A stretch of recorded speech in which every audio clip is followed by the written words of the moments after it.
Esses dois textos que eu vou ler para você primeiro de Mateus, eles me trazem muito temor, e creio que vai trazer para você também.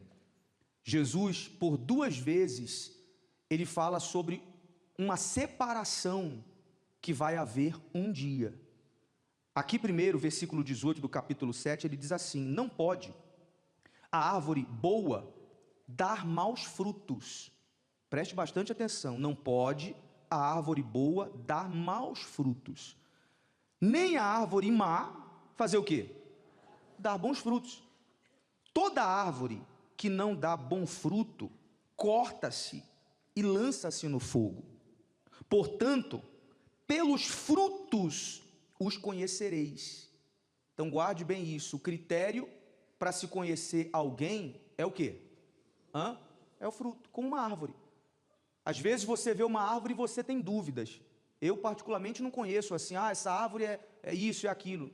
Deixa dúvida, às vezes você olha, parece tudo igual. É ou não é? Mas quando vem o fruto, você tira as suas dúvidas. É banana. É goiaba. É ou não é? O fruto sana todas as dúvidas, tira todas as dúvidas. Então ele diz: portanto, pelos seus frutos os conhecereis.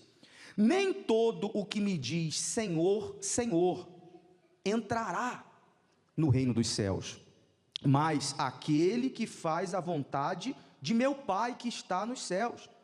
Muitos me dirão naquele dia: Senhor, Senhor, não profetizamos nós em teu nome?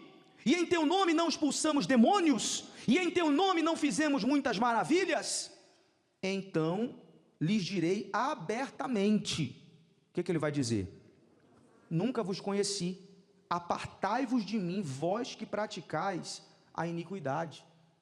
Então aqui Jesus começa a falar do fruto e da separação, e fala da forma agressiva que ele vai falar com essas pessoas. Apartai-vos de mim, em outras palavras, sai daqui, porque eu não te conheço. Aqui em Mateus 25, se você quiser passar a Bíblia aí, passa um pouquinho, Mateus 25, 32, novamente ele fala dessa separação, e ele diz, e todas as nações, 25, 32, e todas as nações serão reunidas diante dele, e apartará uns dos outros, como o pastor aparta dos bodes as ovelhas, e porá as ovelhas à sua direita e os bodes à esquerda. Então dirá o rei aos que estiverem à sua direita: vinde benditos de meu Pai, possuí por herança o reino que vos está preparado desde a fundação do mundo. Amém, pessoal? Por que eu digo para você que essas duas palavras me trazem temor? Porque fala de uma separação, bodes e ovelhas, aos que vão entrar e aos que ele vai dizer: apartai-vos de mim, e fala de grupos que aparentemente estavam fazendo o que é certo. Porque você viu ali qual foi o grupo que ficou assustado por não entrar no reino dos céus? Deu para perceber qual foi o grupo? Senhor, nós profetizamos em teu nome. O incrédulo profetiza? Profetiza? Essa palavra aqui não é para incrédulo, não. É para quem está dentro de onde? Da igreja. É para o profeta, é para o membro que profetiza, é para a pessoa que diz que crê em Deus. Expulsamos demônios no teu nome. O incrédulo expulsa demônio, pessoal? Quem expulsa? É a gente. Fizemos maravilhas, ou seja, tanto para aquele que profetiza e a maravilha acontece, como para aquele que recebe as maravilhas. Porque há quem se confie, acreditando que a salvação para ele vai ser automática, porque ela já recebeu muitos milagres na igreja. E isso quer dizer que receber os milagres não quer dizer que eu estou salvo. Então, esse grupo aqui, eles vão entrar, digamos que em surpresa, Puxa vida, eu achava que estava bem. Eu achava que porque eu fazia isso ou aquilo, a porta estaria aberta para mim. Por isso que eu digo que essa palavra nos traz temor. Porque imagine essas pessoas, imagine eu e você termos essa surpresa no dia. Puxa vida, tantos anos dentro da igreja, e agora aqui o Senhor vai dizer que eu não vou ser salvo? Porque o segredo está aqui, ele deixou bem claro, que o que vai fazer a diferença não é o que eu faço, mas é o que eu sou. Porque muitas pessoas fazem Muitas pessoas têm obras, mas no particular dela, ela não tem uma vida com Deus. Ele deixou bem claro qual é o critério: pelos frutos eu conhecerei. Amém, pessoal? E o que a gente vê hoje em dia? As pessoas se confiando nos dons.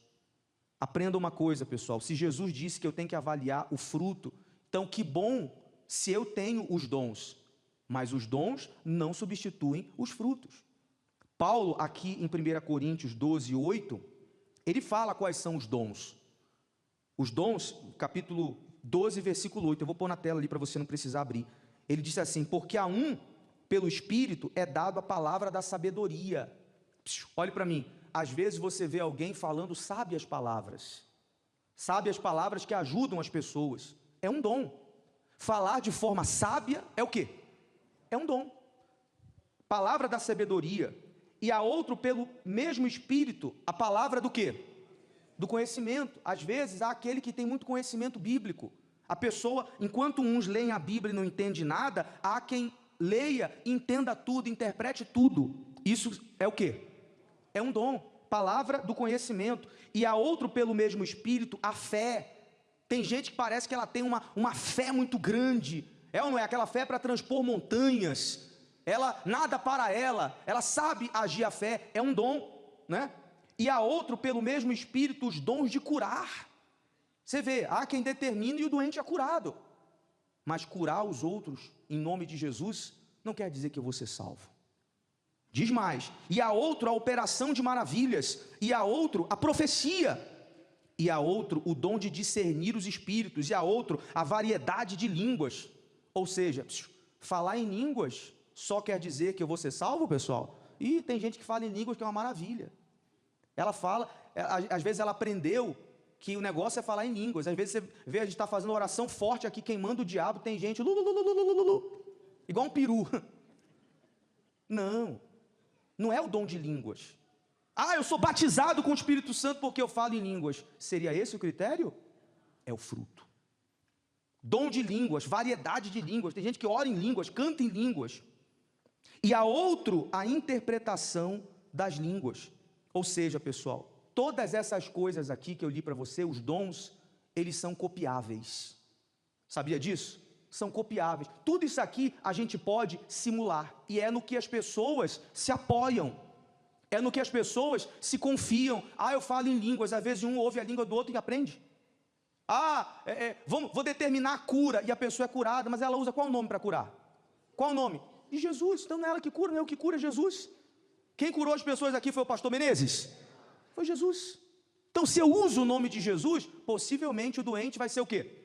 Vai ser curado. Então tudo isso é copiável, digamos assim. Eu quero ver copiar o fruto. O fruto ninguém simula. O fruto não é o que a pessoa faz. O fruto é o que a pessoa é. E ele lá em Gálatas põe o fruto do Espírito Santo, diz quais são os frutos, está aí, ó. Mas o fruto do Espírito é amor. Eu quero ver alguém fingir que ama. Pode fingir, por um tempo. É ou não é? Ele diz, o gozo, que é o quê? A alegria. Eu quero ver alguém fingir alegria para sempre. Ela pode fingir na frente dos outros, mas se ela não é alegre, dentro do quarto ela chora. Sim ou não? Ela chora. Porque não tem como eu fingir, eu vou fingir que eu estou alegre se eu estou triste. Não tem como fingir. O fruto. Então está aqui o amor, o gozo, que é a alegria, a paz. Tem como no grito eu dizer que eu tenho paz, pessoal? Ou eu tenho ou não tenho. Se eu não tenho paz, eu posso querer falar, eu tenho. Mas dentro de mim eu sei que eu não tenho. É o fruto do Espírito Santo. Longanimidade, aí vai, benignidade, bondade. Tem como fingir que é bom, pessoal? Pode até fingir na frente dos outros. Mas se ela não é boa, mais cedo ou mais tarde ela vai colocar a maldade para fora. Não tem como simular a bondade. Porque é um fruto de quem? Do Espírito Santo. Fé, mansidão e temperança, por aí vai. Então eu queria que você avaliasse isso, fizesse uma varredura na sua vida e veja no que você tem apontado na sua vida como critério para você dizer que é de Deus.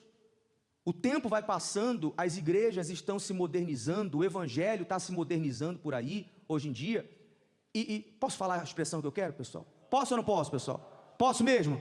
Está virando uma bagunça. Essa aqui é a verdade. Pessoal, vocês devem ter conhecimento, a gente tem, a coisa está bagunçada.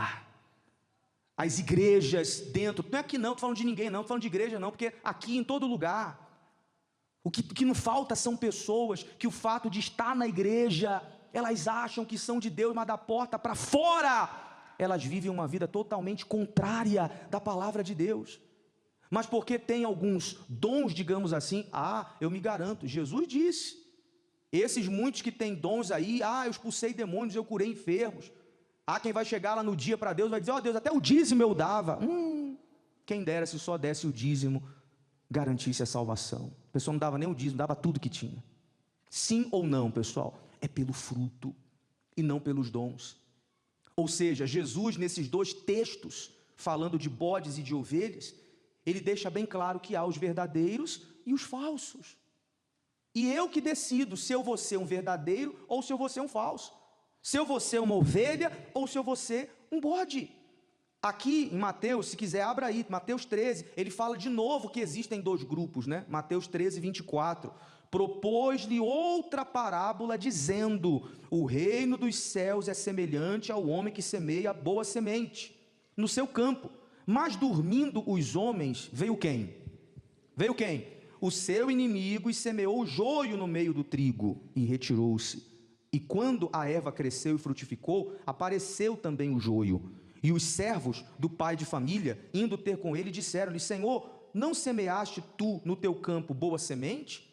Por que tem então o joio?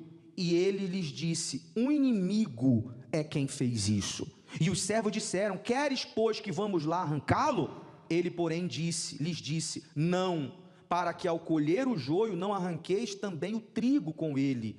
Deixai crescer ambos juntos. Até quando? Até quando? Até a ceifa.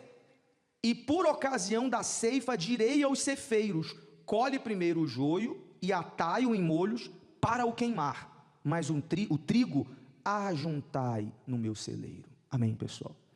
Essa mensagem, eu não estou aqui preocupado com o joio, e nem quero que você se preocupe, porque às vezes a pessoa quer ser justiceira demais, né? Conhece gente assim? Tem muita coisa errada, o fulano está errado, o fulano vai na igreja e a vida parece de um incrédulo, e aponta o dedo para todo mundo, né? Para os joios que existem por ali.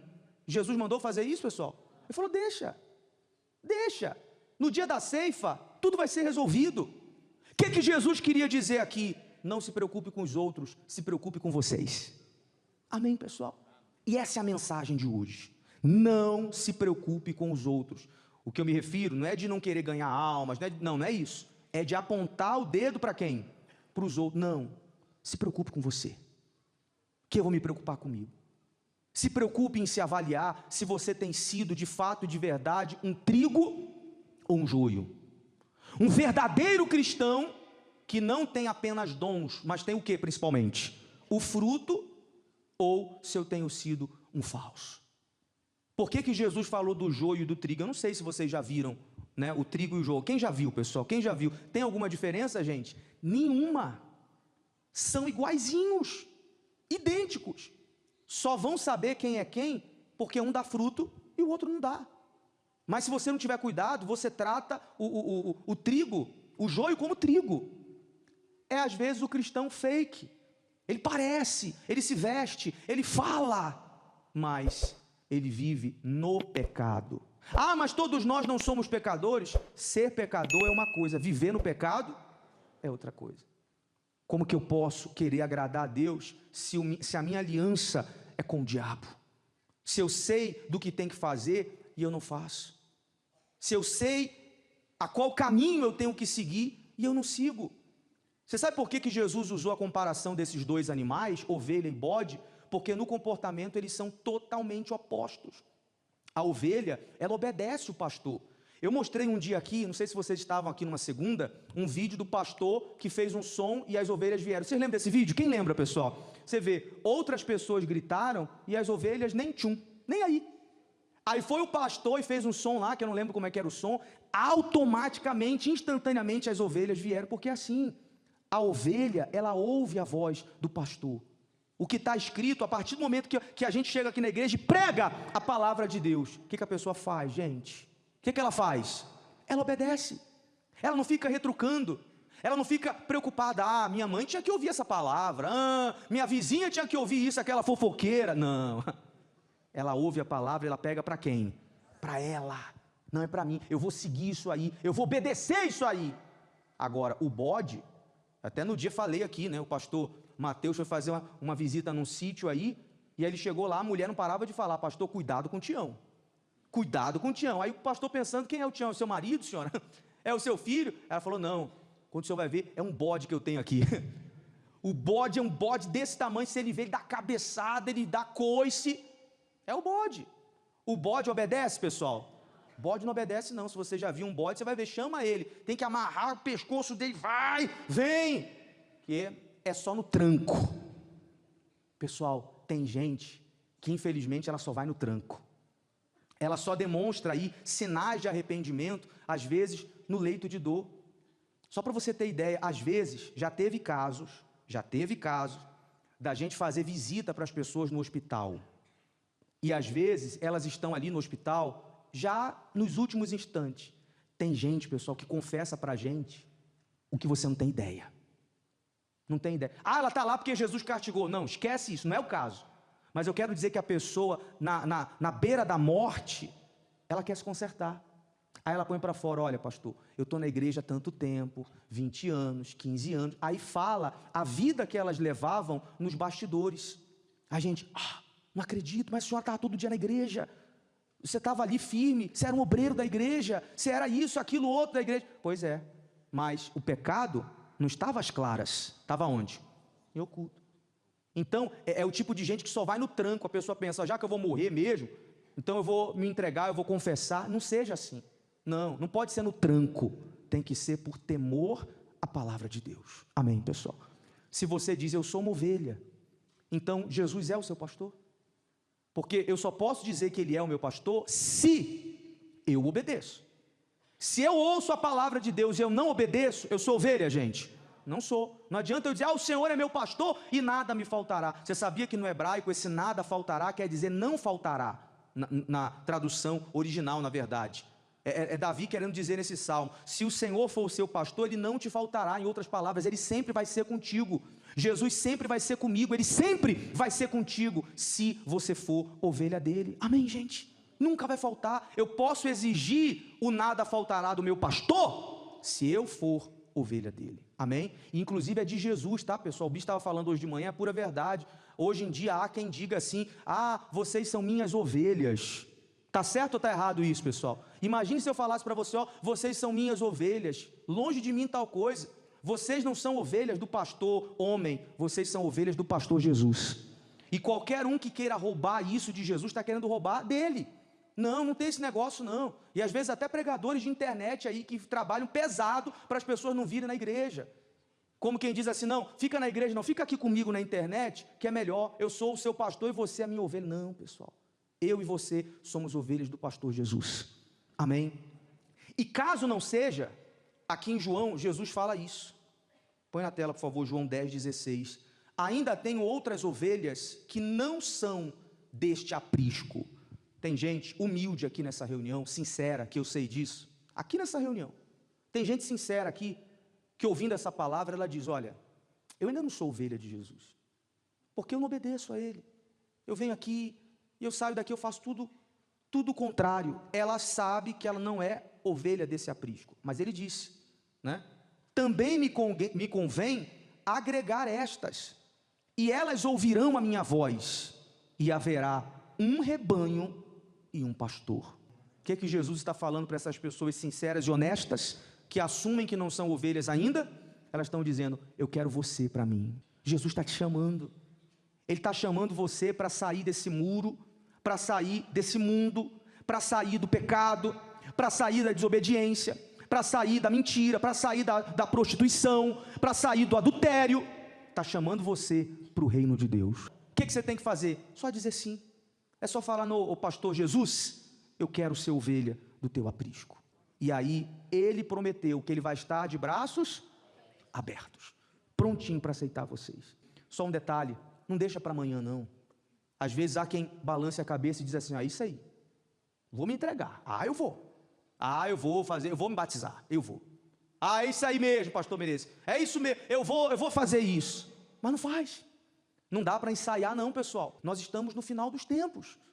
O amanhã pode ser muito tarde. Se Jesus está te chamando hoje, Ele quer que você se entregue quando? Amém.